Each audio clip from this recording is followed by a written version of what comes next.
This video highlights Kirk Herbstreit's annual 2018 Herbie Awards, and it showcases all of his Penn State love. Enjoy.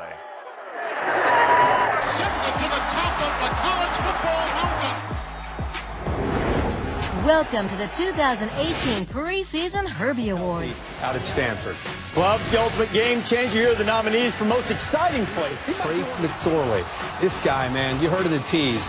Talk about him being a winner. You go all the way back to high school, whether it was football, basketball, leading Penn State now in his third year as a starter.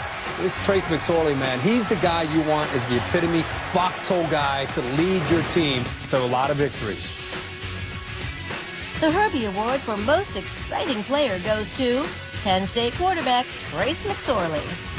McSorley's a Baker Mayfield-sized quarterback, but people wonder, can he do it without Saquon Barkley? Why do you believe? And I think he can do it. I think he's playing with a chip on his shoulder his whole career. But I really think McSorley and the entire Penn State team will be playing with a chip to prove they're more than Saquon Barkley. Quarterbacks for me, I think it starts with Trace McSorley. I happen to think that Penn State's going to have a great year. You know how the Heisman goes?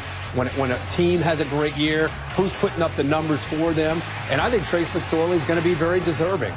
He has proven over the last few years to show you that he can make big plays through the air. He does just enough right here with his legs to be a great compliment to Miles Sanders this year, who'll be in that backfield taking over for Saquon Barkley. So I think that if I had to sit here, which we're asked to do every year in August, and say, who's that guy going to be? Corso will ride that pony all the way. His guy could have 3 losses, still goes with him.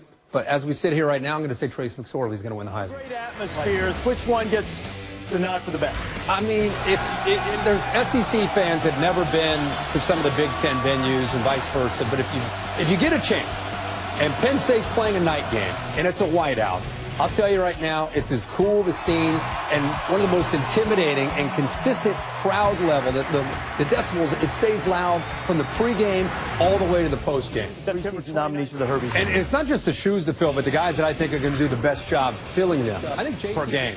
And Miles Sanders, remember this name, number 24. We saw him last year in the game we called there at State College against Michigan. Of course, Saquon Barkley's a big loss. But this team is determined to prove that they're more than Saquon Barkley, and Miles Sanders is the guy that's going to lead the way in that backfield. The Herbie Award for biggest shoes to fill goes to Penn State running back Miles Sanders.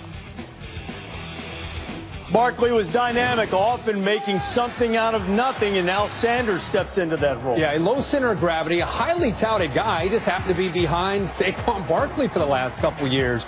But this is not a guy that's just, hey, I'll take over. This guy's been waiting and waiting. And you know how it is when guys wait, they tend to explode. They get hungry. They need another guy like that. How about the most unselfish player? Most unselfish guy is Tommy Stevens. He's the backup quarterback at Penn State. Highly touted, could have gone anywhere, decided to go to Penn State, been sitting behind Trace McSorley now for 3 years, never complains, didn't transfer. One of the few guys you hear about staying at a school. Next year, he'll be a starter for 1 year as a senior at Penn State. And what about the best part of your Saturday is? So that's one to keep an eye. And then as far as the playoff is concerned, Ohio State and Penn State. How good has this game been the last 2 times these 2 teams have met? In my opinion, the winner of this game goes to Indianapolis with a shot to win the championship of the Big Ten and go to the playoff. The Herbie Award for the must-watch game of the year goes to Ohio State at Penn State. Hard to argue. Last time in Happy Valley, there was the block kick. Last year, the big comeback. Buckeyes and Nittany Lions. And if I'm not mistaken, we talked earlier about the best scene in college football is the whiteout in State College. And this is going to be a night game, and it will be a very, very hostile environment for Dwayne Haskins. Is still somewhat of a young starting quarterback. By then, who have played TCU down in Jerry's World, down in Arlington, so will have some experience. Of course, what he did in Ann Arbor last year. But that'll be a big task for Ohio State's offense to go into that atmosphere. Big Ten East is the best division in college football. Yeah. Who wins the Big Ten overall? I think Penn State I think Penn State is going to win. I think that, as I said earlier, I think they're going to play with a major chip on their shoulder. I think they're better in the backfield than people realize. I think that guy right there is going to lead them, Trace McSorley. I think Miles Sanders has a chance to have a great year. A lot of respect for their defense and the way they play. Like I said, getting Ohio State at home. If they were not playing Ohio State at home, then I would probably say Ohio State would be the team that would end up winning the Big Ten. But because it's in State College, I'm going to go with Penn State.